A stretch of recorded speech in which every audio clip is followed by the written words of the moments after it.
88 साल के ई श्रीधरन इन दिनों भारतीय राजनीति की सुर्खियों में हैं।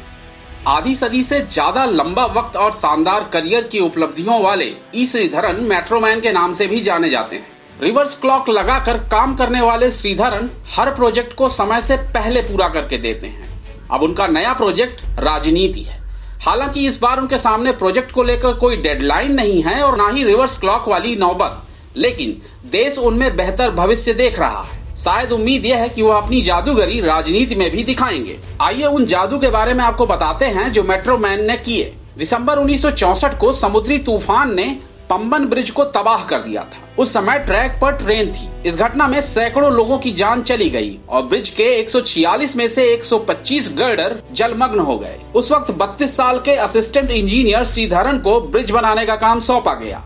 पहले सरकार ने इसे पूरा करने की डेडलाइन 6 महीने रखी। बाद में दक्षिण रेलवे ने इसे घटाकर 3 महीने कर दिया। लेकिन ये युवा श्रीधरन का ही जादू था कि सारी गर्डर बिछाने के साथ मरम्मत का काम 46 दिन में ही कर लिया गया। रेल मंत्री को भी इस पर यकीन नहीं हुआ। उन्होंने युवा इंजीनियर को 1000 रुपए की पुरस्कार राशि भेंट की। इसके अलावा उन्होंने कोंकण रेलवे का मुश्किल जाल भी बिछाया। महाराष्ट्र को कर्नाटक और गोवा से जोड़ने वाली अति महत्वाकांक्षी कोंकण रेलवे देश के सबसे मुश्किल रेलवे प्रोजेक्ट में मानी जाती है। उस वक्त रेलवे से रिटायर होने के बाद भी सरकार ने उन्हें इसकी जिम्मेदारी सौंपी। प्रोजेक्ट की डेडलाइन 10 साल थी, लेकिन श्रीधरन ने 8 साल में 761 किलोमीटर लंबी 59 स्टेशन 92 टनल वाली कोंकण रेलवे पूरी की। जब श्रीधरन से समय से पहले प्रोजेक्ट पूरा करने का राज पूछा गया, तब उन्होंने बताया कि वे हर ऑफिस और साइट पर रिवर्स क्लॉक लगाते हैं।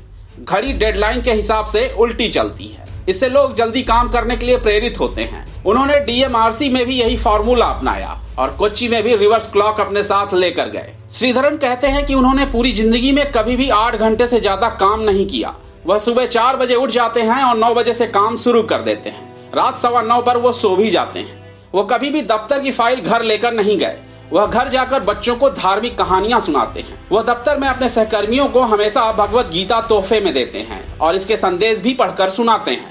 वह बताते हैं कि भगवत गीता हमेशा से उनके लिए प्रेरणा रही है। इसे वह धार्मिक किताब से बढ़कर प्रशासनिक सिद्धांतों से भरी किताब कहते हैं। अपनी बेदाग छवि के लिए जाने जाने वाले श्रीधरन कभी रिटायर नहीं होना चाहते। श्रीधरन डीएमआरसी के दूसरे फेज तक साथ रहे। इस दौरान समय से पहले उन्होंने काम पूरा किया। भ्रष्टाचार का एक भी मामला उनके सामने नहीं आया।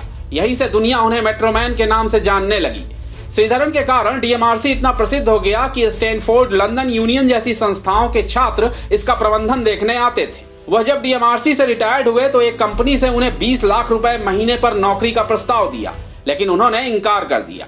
डीएमआरसी में पार्ट टाइमर के रूप में उन्होंने तनख्वाह नहीं ली। भारतीय रेलवे में असिस्टेंट इंजीनियर से करियर शुरू करने वाले Sreedharan Konkan railway, Calcutta metro, Delhi metro, Kochi metro के साथ कई अन्य महत्वपूर्ण प्रोजेक्ट पर रहे। टिकाऊ यातायात के लिए यूएन के बनाए उच्च स्तरीय सलाहकार समूह के सदस्य भी रहे। टाइम मैगजीन ने उन्हें साल 2003 में एशिया का हीरो नामित किया था। श्रीधरन को 1 दर्जन से ज्यादा मानद डॉक्टरेट उपाधियां और दर्जन भर से ज्यादा राष्ट्रीय अंतर्राष्ट्रीय पुरस्कार मिल चुके हैं।